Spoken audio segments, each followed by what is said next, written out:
Bueno, buenas tardes. Hoy vamos a hablar de los métodos de screening que ya los introdujimos la vez pasada. Son aquellos que se pueden dar buenos resultados y confiables a partir de métodos rápidos y permiten analizar un gran número de muestras.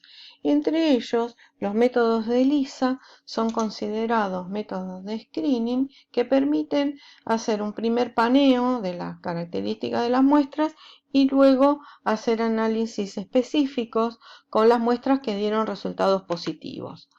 Bueno, el ELISA significa Enzyme Linked Immunosorbent Assays, quiere decir que son ensayos de inmunoabsorción en los cuales algunos de los reactivos están unidos a enzimas.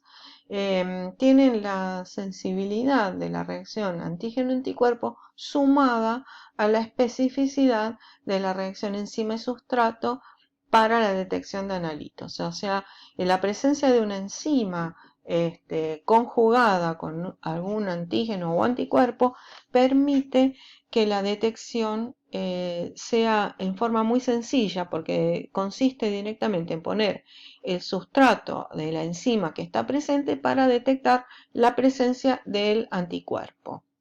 La condición es que el analito debe ser reconocido por un anticuerpo o debe generarse la reacción antígeno-anticuerpo. Bueno, generalmente las proteínas tienen buena respuesta antigénica, o sea, pueden generar y reaccionar con anticuerpos. ¿Y qué pasa, por ejemplo, cuando hay un antibiótico, una vitamina o un intermediario de una reacción que yo quiero determinar, que tiene bajo peso molecular y que no tiene una buena respuesta antigénica? O sea que yo no puedo ni generar los anticuerpos que me permitan unirlo al producir la reacción, ni tampoco producir su detección a través de dicho anticuerpo.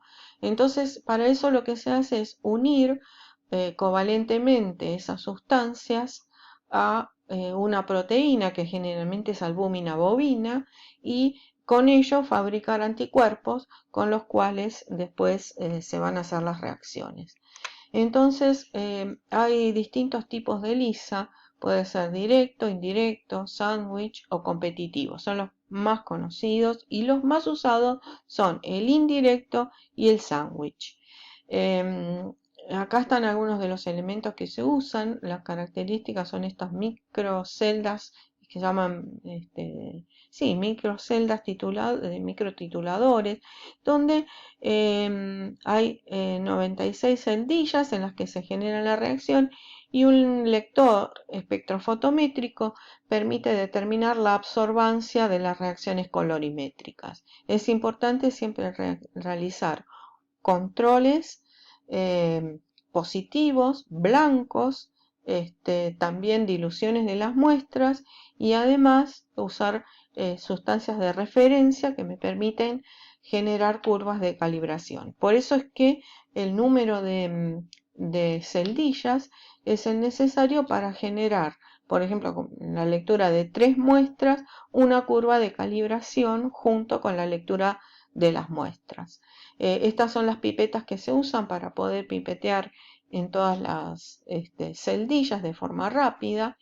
Y bueno, los elementos básicos que uno necesita son un soporte que, como les dije, son de poliestireno o PVC también. Lo importante del soporte es que permita la absorción del anticuerpo o del antígeno a esa superficie. Luego tengo que disponer de los anticuerpos o antígenos para unir a ese soporte. Tengo que tener, a veces se requiere un anticuerpo secundario en los ensayos indirectos. Y el otro detalle importante es el anticuerpo marcado con la enzima, que lo vamos a representar ABE, que es el que actúa como marcador.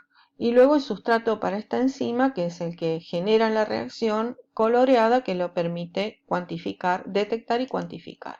Bueno, el ELISA directo yo tengo el antígeno unido al soporte. Este es el antígeno de la muestra. Entonces, se une al soporte la misma muestra y con un anticuerpo unido a una proteína directamente determino la presencia de ese antígeno. Este método se usa menos, detecta antígeno, pero con menor no especificidad, sino con menos sensibilidad, es menos sensible. El que se usa más, que también es directo, es un método en sándwich. ¿Qué significa? Yo tengo unido al soporte el anticuerpo. Agrego el antígeno y reacciona con dicho anticuerpo. Ese sería el antígeno de la muestra. Luego agrego el segundo anticuerpo unido a la enzima y eso, al agregar el sustrato, me genera un producto que genera un cambio de color con respecto a la presencia de sustrato. Entonces, eso se determina y se llama sándwich porque queda el antígeno, que es lo que yo quiero detectar, entre dos anticuerpos. En este caso, la intensidad del color generado por la actividad de la enzima sobre un determinado sustrato es proporcional a la cantidad de antígeno o anticuerpo presente. Bueno, acá en este video van a ver, representa el anticuerpo unido al soporte al que le agrego la muestra, en los cuales estas esferitas o elipses un poco lisas corresponden a lo que yo quiero determinar. Lo que no quiero determinar lo lavo, por eso acuérdense que siempre hay lavados. Agrego el segundo anticuerpo con la enzima, luego se va a pegar cuando detecte al antígeno que quiero determinar, lo lavo, el exceso, agrego el sustrato de esa enzima y luego cuando reacciona y se genera el producto, eso provoca un cambio de color, que es lo que voy a detectar. Este tipo de ensayos está en el AOAC, por ejemplo, para la determinación de papaína en cerveza o de glutenina en productos para celíacos. Y si uno grafica la absorbancia en función de la concentración, por ejemplo, de papaína o de glutenina, en una curva de calibración me va a dar una pendiente positiva, porque a mayor cantidad o mayor intensidad de color va a haber, eso representa mayor concentración de proteína. Bueno, hay también ensayos ELISA indirectos en los cuales en el soporte está adherido el antígeno, luego hay un primer anticuerpo que detecta ese antígeno y un segundo anticuerpo que no detecta directamente la muestra, sino al primer anticuerpo, por eso se llama indirecto. Ese es el que está ligado a la enzima y al agregar el sustrato genera la reacción colorimétrica. Entonces se evalúa la cantidad de anticuerpos, sirve para evaluar anticuerpos, se usa bastante en clínica y en alimentos se utiliza después de una reacción. Por ejemplo, cuando uno quiere determinar proteína de soja en hamburguesas, que es el método que propone el AOAC, uno tiene la muestra, esto representa las proteínas de soja, le agrega un anticuerpo titulado que responde a esas proteínas, pero que tiene que estar en exceso. Entonces se va a unir una parte del anticuerpo a las proteínas de soja y la otra parte queda libre, que por otro lado uno tiene unidas a soporte, a esas celdillas de poliestireno, el antígeno, no de la muestra, sino de otra fuente.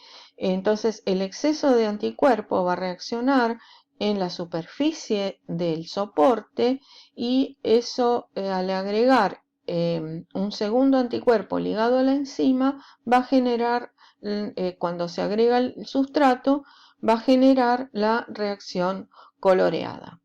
Entonces, estos tipos de ensayos son justamente muy recomendados para para hacer las reacciones sensibles y específicas.